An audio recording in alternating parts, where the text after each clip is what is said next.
Mumbai police commissioner ने दावा किया है कि कुछ चैनलों में टीआरपी का खेल चल रहा था।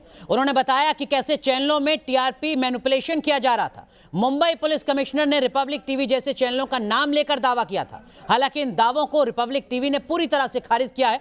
खास बात यह है कि साल 2019 में ट्राई ने कंसल्टेशन पेपर निकाला था।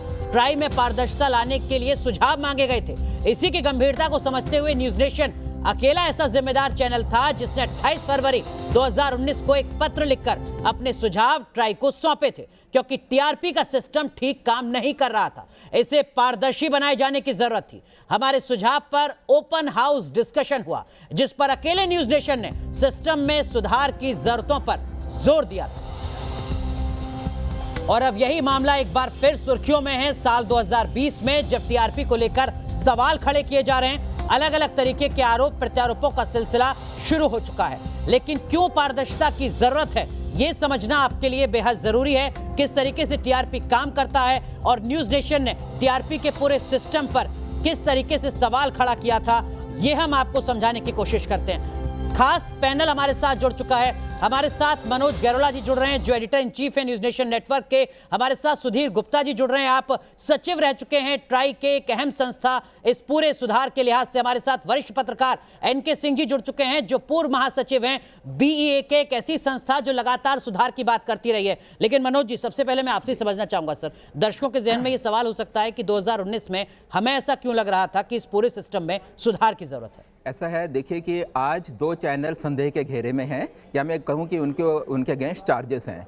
वो चैनल कौन है? वो चैनल एक है रिपब्लिक, जिसके अगेंस्ट की मुंबई के पुलिस कमिश्नर ने चार्ज लगाया है। दूसरा चैनल है ये जो आज तक ग्रुप का इंडिया टुडे है, उसका एफआईआर में नाम है। आप देखिए कि इनके नाम क्यों हैं। हम ये नहीं कहते कि ये चार्जेस गलत हैं, ठीक है, हम इस चक्कर में पड़ते ही नहीं।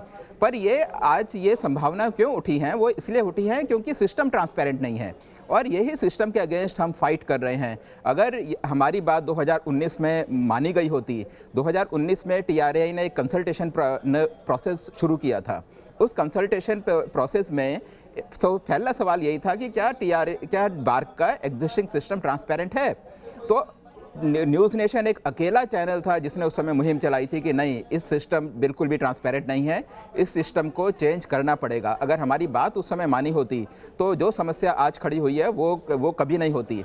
हमारा उस समय आर्गूमेंट ये था कि कोई भी सिस्टम जहां ह्यूमन इंटरवेंशन हो सके, जहां कोई इंसान जाके मीटर के साथ छेड़छाड़ कर सके, वो सिस्टम ट्रांसपेरेंट हो नहीं सकता, पारदर्शिता उसमें आ नहीं सकती। आज जो हमारे सामने केस है वो है क्या? वो केस यही है कि किसी ने जाकर मीटर में छेड़छाड़ करने की कोशिश करी, किसी को बताया, पैसे देकर बताया कि आप इस वाले चैनल को देखिएगा। अगर इस बात की संभावना है जहां ह्यूमन इंटरवेंशन पॉसिबल है, तो वो सिस्टम ट्रांसपेरेंट नहीं है।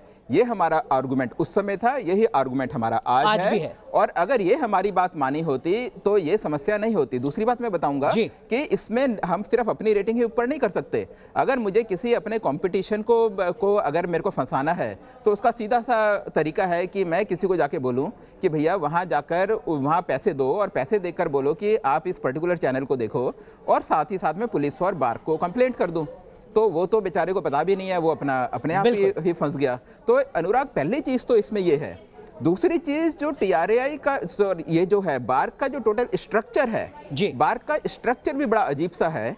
इस स्ट्रक्चर में जो शेयर होल्डर, इसका जो ये ओनरशिप पैटर्न है, उसमें जो शेयर होल्डर है, वो शेयर होल्डर ही बार्क का क्लाइंट है। मतलब सर समझा नहीं, आप कह रहे हैं कि जो शेयर होल्डर है वही एक तरीके से क्लाइंट भी है। मतलब कि वही जो शेयर होल्डर है वही अपनी रेटिंग खुद कर रहे हैं। शेयर होल्डर एसोसिएशन है, एसोसिएशन ओल्ड बॉयज क्लब है, जो कि उन्हीं 4-5 कंपनीज के कंट्रोल में है। वही बार्क को इन्फ्लुएंस करते हैं और वही अपनी रेटिंग खुद करते हैं। इसको सीधे शब्दों में समझें तो हम एक कंपनी है, हमने शेयर खरीद रखे हैं और उस कंपनी से हम कह रहे हैं कि अब आप ही हमारा मूल्यांकन कीजिए। हाँ बिल्कुल, इसका मतलब ये है कि जो जज है वही अपने अगेंस्ट जजमेंट दे रहा है।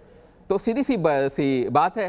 तो इससे भी क्या है कि ये जो ओनरशिप स्ट्रक्चर है, जो कि डायनामिक होना चाहिए कायदे से एक ऐसी संस्था का, या फिर इंडिपेंडेंट होना चाहिए जो कि किसी लॉबी से इन्फ्लुएंस ना हो, तो ये भी एक संदेह को लेकर आता है। बिल्कुल, अब तीसरी चीज मैं एक और आपको बताऊंगा कि आज जब डिजिटल का जमाना है, पूरी की पूरी दुनिया डिजिटल में की तरफ शिफ्ट हो रही है और ह्यूमन इंटरवेंशन कम से कम जब होना चाहिए, हम उसकी बात करते हैं। हम कहते हैं कि जहाँ भी ह्यूमन इंटरवेंशन होगा वहाँ करप्शन की संभावनाएं रहती हैं।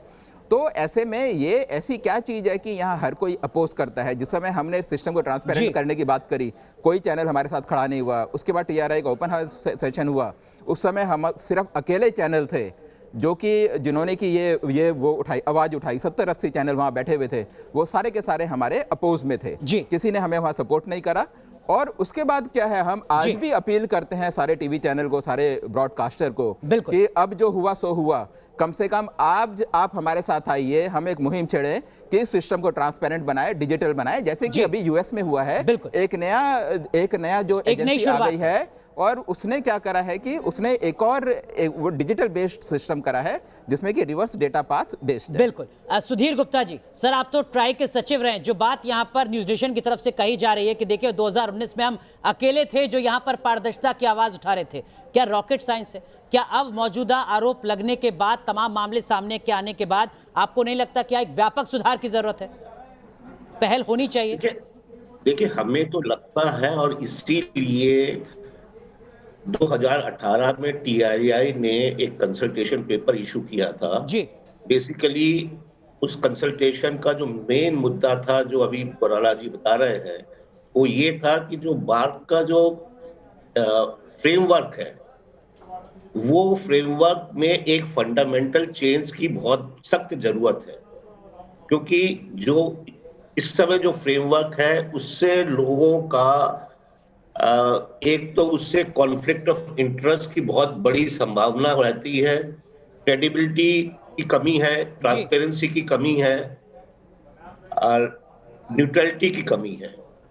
तो इसलिए TRI ने ये कंसल्टेशन और फिर 2020 अप्रैल में रिकमेंडेशन भी दिया है जी सर। क्या है आज की डेट में, मैं 2 मिनट में मैं समझाने की कोशिश करूंगा। वैसे गौराला जी ने ट्राई किया था, ने बताया है कि बार्क जो संस्था है, basically it is controlled by 60% of its share is controlled by IBF और 20% एडवर्टाइजिंग एजेंसीज हैं और 20% एडवर्टाइजिंग एजेंसी के एसोसिएशन है। ये तो वो कंट्रोल करती है। और यदि आप उसकी इक्विटी देखिए तो 99.9% IBF कंट्रोल करती है जी।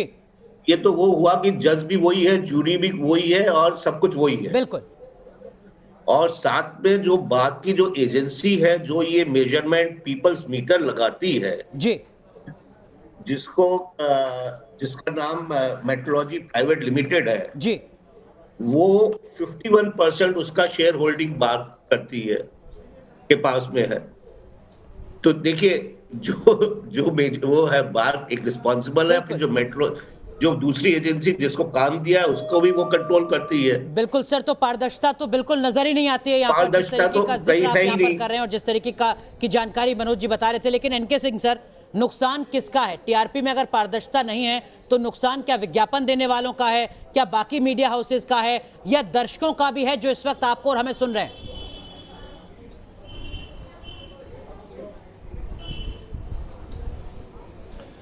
देखिए, अगर प्रजातंत्र को किसी एक सिंगल हिडन फैक्टर ने सबसे बड़ा डैमेज किया है तो हमारी चुनाव व्यवस्था या हमारी दोषपूर्ण सिस्टम इसने नहीं किया है। ये TRP व्यवस्था है जो 16 साल से इसको दीमक की तरह खा चुकी है। मैं एक उदाहरण देता हूं। मुझे लगता है कि बार्क को ये जो हो रहा है चोरी, इसका अंदाजा पिछले महीने लग गया था। उसने, अगर आप चले जाएं गूगल में, तो 33 पेज का एक डॉक्यूमेंट रिलीज किया है कि वो कितना फुल प्रूफ है, कितना सतर्क रहती है, वगैरह वगैरह। उसमें एक आंकड़ा है, अगर उस आंकड़े को आप देखें तो आपको मालूम होगा कि भारत में 69% आबादी गांव में रहती है, रूरल पॉपुलेशन 69% है और अर्बन 31%। लेकिन जो हमारे मीटर्स लगे हैं ये उल्टा लगे हैं। अर्बन में जो टोटल लगे हैं वो करीब 70% लगे हैं और रूरल में 30% लगे हैं। जानते हैं क्यों? क्योंकि मार्केट ये चाहता है कि जहां जो खरीद सके, जिसके पास पैसा हो, वही खबर दिखाई जाए, वही की खबरें दिखाई जाए। ये फोर्स किया गया है हमें, हम एडिटर्स को मजबूर किया गया कि हम वही खबरें दिखाएं जो जी। कि जहां पैसा हो। यही वजह है कि अहमदाबाद में आज से 10 साल पहले, बाकी छोड़ दीजिए जी सर, 195 टाइम मीटर्स थे, जबकि बिहार जो 11 करोड़ की पॉपुलेशन थी वहां पे एक भी टाइम मीटर नहीं थे। तो सबसे बड़ी बात यह है कि पूरे वर्ग के सिस्टम को बदलिए। आज जरूरत इस बात की है जी। कि हर घर में टाइम मीटर हो, इररेस्पेक्टिव, और इसको कॉस्ट इफेक्टिव बनाइए। इसके लिए टेक्नोलॉजी डेवलप कीजिए सर माफ कीजिएगा, आपको सीक्रेट ना रहे, समय और बहुत कम सीक्रेट है, रहेगा बहुत संक्षेप तो में। यही जो होगा बात कि एनके सिंह सर मालिक कह रहे हैं, चाहेगा 140 वो करोड़ रिपोर्ट की करेगा। आबादी वाले देश में 40,000 टाइम मीटर या बार्क मीटर क्या वाकई न्याय पर कर पा रहे हैं, खासकर वो जो ह्यूमन इंटरवेंशन के साथ काम कर रहे हैं? देखिए, ऐसा है कि अगर ह्यूमन इंटरवेंशन से आप मीटर की रीडिंग चेंज कर सकते हैं तो मेरे ख्याल से तो आप अभी जो 44,000 हैं उसके बजाय कितने भी अगर आप लगा लें तो उससे भी हमारा पर्पस सॉल्व नहीं होगा, सिस्टम में ट्रांसपेरेंसी नहीं आएगी। सिस्टम में ट्रांसपेरेंसी आने का सिर्फ एक ही तरीका है कि ये सारा का सारा सिस्टम पूरा डिजिटल हो, जहां ह्यूमन इंटरवेंशन ना हो। और आज भी मैं अपील करता हूं, रॉकेट साइंस है सर? क्या वो कोई संभव नहीं रॉकेट साइंस नहीं है, बिल्कुल वो है, हमें सिर्फ ये रैपिड पाथ डेटा का जो सिस्टम है वो हमें